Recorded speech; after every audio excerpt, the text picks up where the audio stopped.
आध्यात्मिक सेवा संस्थान द्वारा अयोध्या के श्री राम मंदिर के महासचिव चपत राय जी के माध्यम से मठ और मंदिरों के पुजारी को उद्बोधन दिया गया। यह विशेष प्रोग्राम वैशाली नगर के द्वारका गार्डन में किया गया, जिसमें इंदौर समेत आसपास के सभी विद्वान पंडित और महंत सम्मिलित हुए। 13 जनवरी हिंदू आध्यात्मिक सेवा और संस्थान द्वारा इंदौर के वैशाली नगर स्थित द्वारका गार्डन में मठ और मंदिरों के पुजारी की एक मीटिंग रखी गई, जिसमें श्री राम तीर्थ क्षेत्र के महासचिव आदरणीय चंपत राय जी, महासचिव श्री राम मंदिर अयोध्या और राष्ट्रीय उपाध्यक्ष विश्व हिंदू परिषद द्वारा मठ और मंदिर आने वाले समय में हिंदुओं के लिए कैसे जागरण का स्थान बनेंगे। उन्होंने बताया, जब अमरनाथ जी की यात्रा चालू होती है तब 40 से 50 लाख लोग एक महीने में वहां पहुंचते हैं। वहीं सबरीमला मंदिर दक्षिण में जब यात्रा प्रारंभ होती है तब 2 से 3 करोड़ लोग उस मंदिर के दर्शन करने के लिए पहुंचते हैं। तो लोगों को तीर्थ स्थान के दर्शन के लिए प्रेरित नहीं करना पड़ता है, आदमी स्वयं ही वहां लाखों की संख्या में जाता है। जबकि पर्यटन के लिए कितना भी अच्छा पर्यटन स्थल बना दे, वहां पर गिनती के लोग ही पहुंचते हैं। हिंदू आध्यात्मिक सेवा संस्थान द्वारा मठ और मंदिर के माध्यम से मातृ पितृ वंदन, वृक्ष वंदन, नाग वंदन, देश में वीर पुरुषों का जयंती और पुण्यतिथि मंदिरों के माध्यम से मनाया जाएगा। साथ ही हिंदुओं के विषय पर जागृत हो, मंदिर ही उन स्थानों को पर हिंदुओं को जागरण का क्षेत्र है। यह सब प्रेरणा आज आदरणीय श्री चंपत राय जी द्वारा दी गई। कार्यक्रम में मुख्य रूप से हिंदू आध्यात्मिक सेवा संघ संस्थान के अध्यक्ष राधे श्याम जी शर्मा, ईश्वर चंद जी हिंदुजा, राकेश जी दुबे, खागेंद्र जी शर्मा, भाई साहब मुकेश जी जैन, विश्व हिंदू परिषद के प्रांत अध्यक्ष योगेंद्र जी महंत, विभिन्न मंदिरों के पुजारी और महंत लोग भी पधारे। साथ ही कार्यक्रम में प्रमुख रूप से संजय एड्स पुरस्कार, श्रीमती माला ठाकुर, विनीता ताई धर्म, सोहन जोशी, भूपेंद्र पोद्दार जी, निर्भय खंडेलवाल, पप्पू शर्मा, एडवोकेट पंकज राज तिवारी। कार्यक्रम का संचालन श्रीमती मंजूषा जी जौहरी ने किया और आभार अनूप शुक्ला ने माना। सेवा संगठन 2009 से पूरे भारतवर्ष के अंदर हमारी सनातन संस्कृति जो है वो घर घर जाए। जो नई पौध आ रही है उसके अंदर सेवा के बीजों का अंकुरण हो, वो हमारे सनातन के वैज्ञानिक पक्ष को समझे, क्योंकि नई पीढ़ी जो आने वाली है वो तार्किक होती है, वो गूगल के ऊपर अनेक बातें देखती है, कुछ भ्रांतियों से भर जाती है। इसलिए हम लोग आज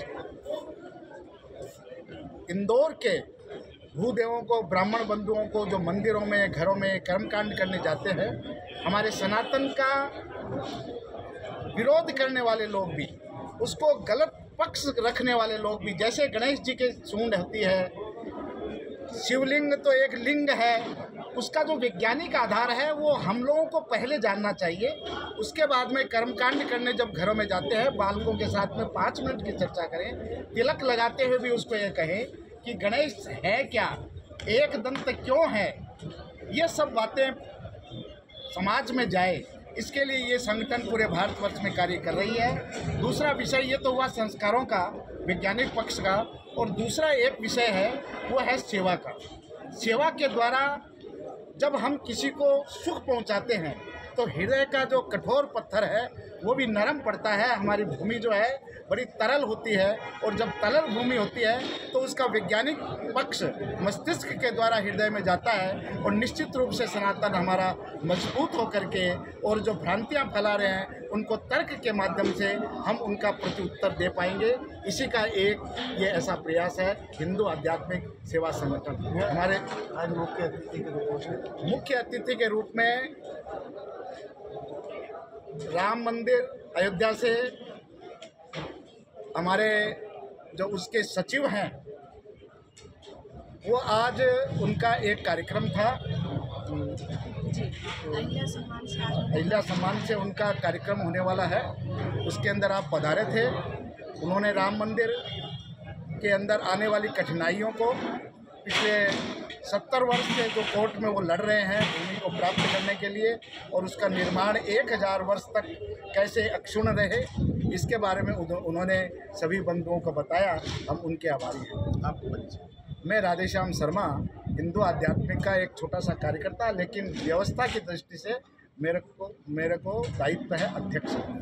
हमारी दीदी है आप परिचय थोड़ा मंजूषा जौहरी मेरा नाम है। हिंदू आध्यात्मिक सेवा संगठन का जो शैक्षणिक प्रभाग है मैं वो देखती हूँ।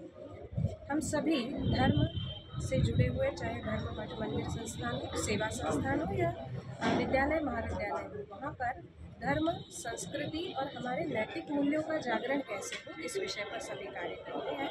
और हम सब मिलकर केवल एक ही बात चाहते हैं कि आज जो बातें संस्कार विहीनता के कारण हम सब देख रहे हैं, चाहे हमारा शहर हो चाहे विश्व हो, वो संस्कारों की गिरावट के कारण हुआ है। और हमारा कार्य ये है कि हम जितना नीति मूल्यों की, संस्कारों की बात दे सकेंगे तो निश्चित हमारा जो समाज है वो फिर से संस्कारवान बनेगा और देश भी गौरवशाली बनेगा। इसी दृष्टि से हम अलग अलग विषयों पर चर्चा करते हैं। आज का विषय माननीय श्रीमान चंपत राय जी की उपस्थिति में और भी गरिमामय हुआ, क्योंकि उन्होंने ये बताया कि इतने सालों का संघर्ष जो आज हमारा राम मंदिर बना है वो आने वाले 1000 वर्षों तक अक्षुण्ण रहे, और जब वो परिसर पूरा हो जाएगा तब हमारे श्री राम जी के चरित्र का अनुसरण अगर करना है तो केवल उस मंदिर की परिक्रमा करने से सारे जितने भी कथा हैं, जितनी लीलाएं हैं और उससे जो शिक्षा है वो हम सब ले पाएंगे। मर्यादा पुरुषोत्तम श्री राम के चरणों में वंदन करने के लिए आज का हमारा ये कार्यक्रम। एक बार आप परिचय।